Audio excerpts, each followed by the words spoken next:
Bonjour frères et sœurs, que Dieu vous bénisse. Je vous invite avec moi à partager cette courte exhortation concernant le royaume de Dieu, le royaume des cieux. Dans le livre de Matthieu, dans l'évangile de Matthieu chapitre 3, à partir du verset 1 et verset 2, la Bible dit ceci. En ce temps-là parut Jean-Baptiste prêchant dans le désert de Judée. Il disait, répentez-vous, car le royaume des cieux est proche. Que Dieu bénisse sa parole. Nous voyons ici Jean-Baptiste qui est en train d'annoncer la venue d'un royaume, mais un royaume qui n'était pas de la terre. Et nous connaissons dans l'histoire des multiples et différents royaumes qu'apportait la terre. Il y a eu des glorieux et des grands royaumes. Mais la Bible nous dit, depuis les prophètes Daniel, Ézéchiel, Jérémie et autres, qu'il y a un autre royaume et qu'il va arriver. Et celui-ci identifié comme étant le 5e royaume et le plus grand et le plus puissant de tous les royaumes. Alors ce royaume s'écrit, ce royaume c'est Christ. C'est la venue glorieuse de Jésus-Christ. Pas la venue lorsqu'il est venu pour on va dire la première fois sur terre, mais c'est sa venue, c'est son retour glorieux.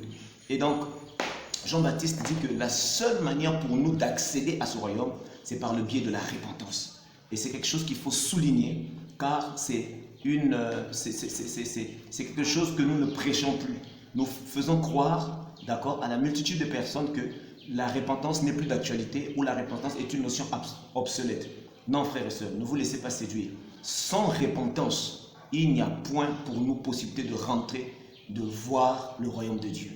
Car le royaume de Dieu ne peut entrer que dans le royaume de Dieu que ceux-là qui se sont repentis, c'est-à-dire de leur façon de vivre tout le temps qu'ils ont été sur terre, en tout cas, contrairement et en obéissance et en contradiction ou en adversité avec la parole du Seigneur.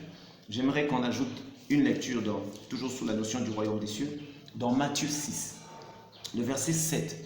Jésus qui parle et dit, en priant, ne multipliez pas de vaines paroles, comme les païens qui s'imaginent qu'à force de parler, ils sont exaucés. Et on va prendre le verset 10. Jésus dit, que ton règne vienne et que ta volonté soit faite sur la terre comme au ciel.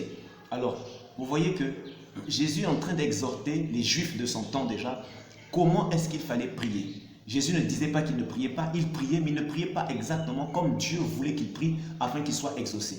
Or, la prière que Dieu veut entendre de nos cœurs, c'est d'abord le soupir d'un fils ou d'une fille qui demande à ce que le royaume de Dieu puisse venir sur la terre. Parce que le royaume de Dieu se trouve dans sa manifestation, dans sa pratique, est déjà défini dans les béatitudes de Matthieu 5. Heureux les pauvres en esprit, heureux ceux qui ont choisi de justice. Voilà, toutes ces personnes qui se retrouvent dans Matthieu 5, d'accord, au niveau des béatitudes, ce sont ceux-là qui vivront le royaume des cieux. Car la consolation des chrétiens, frère, la consolation des chrétiens, ce n'est pas avoir la victoire sur les démons sur terre, ce n'est pas voir nos ennemis être punis ou frappés par Dieu, ce n'est pas ces choses-là. La consolation pour les chrétiens, c'est de voir le royaume des cieux. Parce que lorsque le royaume des cieux viendra, c'est à ce moment que le Seigneur fera justice, frères et sœurs, de tous ceux qui ont été fidèles, et il fera justice aussi pour tous ceux qui ont été infidèles. Et il faut noter que dans Matthieu 6, ce que le Seigneur veut entendre, le souffle, le cri que le Seigneur veut entendre dans le cœur de chaque chrétien, et bien ce que chaque enfant de Dieu doit prier en disant que ton royaume vienne. C'est ce que le Seigneur attend de nous. Et dans le livre d'Apocalypse 22, nous allons lire au verset 17. La Bible dit, et l'esprit et l'épouse disent, viens, et que celui qui entende dise, viens.